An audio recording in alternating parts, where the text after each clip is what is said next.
Today we're going to take a look at this V10 SmartWatch. The box it came in was pretty simple. In fact, it wasn't even marked whether or not it was a watch or whatever, but this is the box it came in. And then the watch was in here, and then it had the USB charging cable. The features on the watch, they were pretty cool. Let's see here, you have your button on the side here, where you cut on your watch, and you have your different faces here. You tap the screen, and then you have another face here,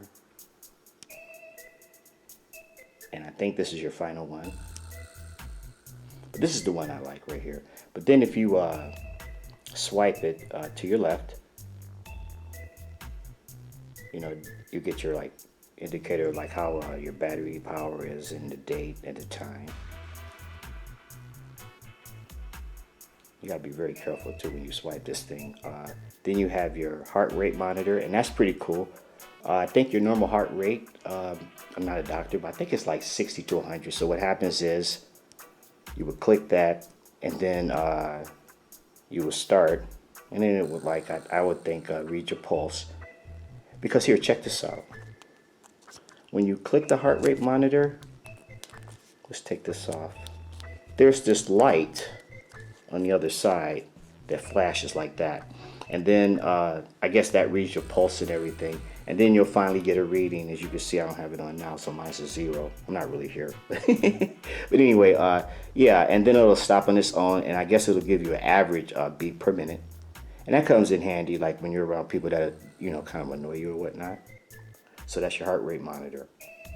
You swipe it again, you have your messaging, and then you have your treasure box. Now your treasure box, let's see here, treasure box. Click that, and then that's where you have like your remote notifier, your Bluetooth, your anti-loss. You know, can like when you hook it up, I think it's just for Android phones, like certain features work. You know, you can find your phone, and then you have your remote capture. Go back, and then you have your apps. You know, Facebook, your internet browser, and that's where the SIM card comes in handy. And then you have you know, Twitter, and then your WhatsApp. Okay, then you swipe again, you have your dialer, and I actually tried that. That's pretty cool. You can actually use this with your Bluetooth, and I have an iPhone, what is it, a 10s or something like that. I'm not good with these phones. My wife just, you know, takes care of that. But anyway, it does work with the iPhone, and via Bluetooth, the dialer. I kind of checked that out. The only issue is when you do that, you're kind of like talking through your watch, and I don't know if I really like that. So I would think maybe you should get like a Bluetooth earbud or something like that, and then that feature would pretty much come in handy. Then you have your entertainment, and on your entertainment, you have, which doesn't really make sense, but that's where you have your alarm clock, and then your audio player, your pedometer, and then your sleep monitor, which I've tried, and it always tells me I get poor sleep, so I don't know how effective that is.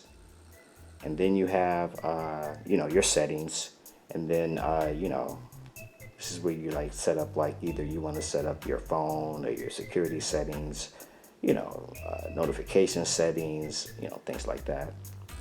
And your calendar. Let's see, click the calendar. Oh yeah, and then, you know, there's your calendar.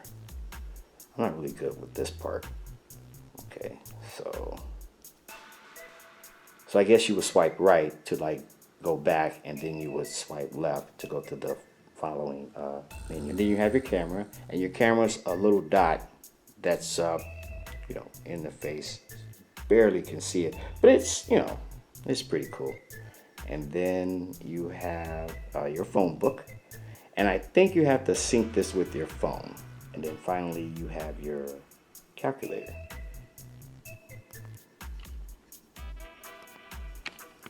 On the side here, this is where you're going to plug it up to charge it. I don't have any nails whatsoever. That thing is like very hard to get open sometimes. It's like you can feel it coming up, like right there. Okay, good, I got lucky that time. All right, underneath here, you'll see your little spot there where you can take it apart. I always try to put it over something, because the thing about this is, as soon as you hit that thing and pop it off, the battery is going to pop out. So it kind of ruins everything. But let's do that now. As you can see, it's pretty much right off.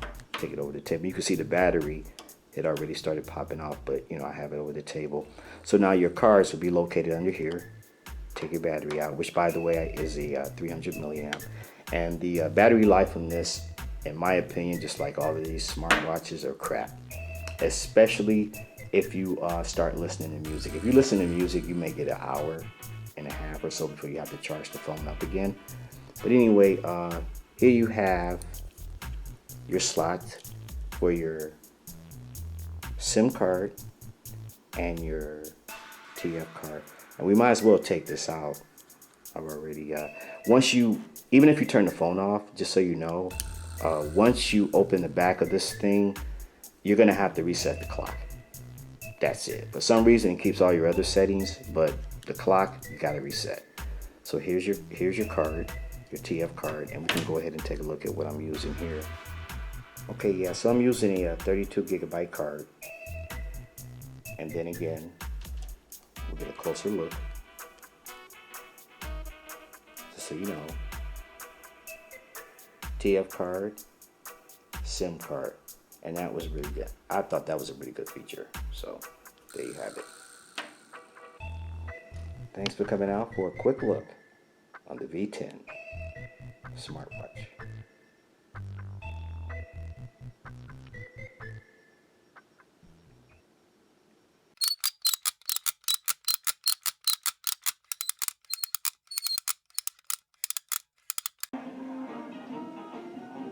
What's your name? Molly. You interest me, strangely. I accept your invitation.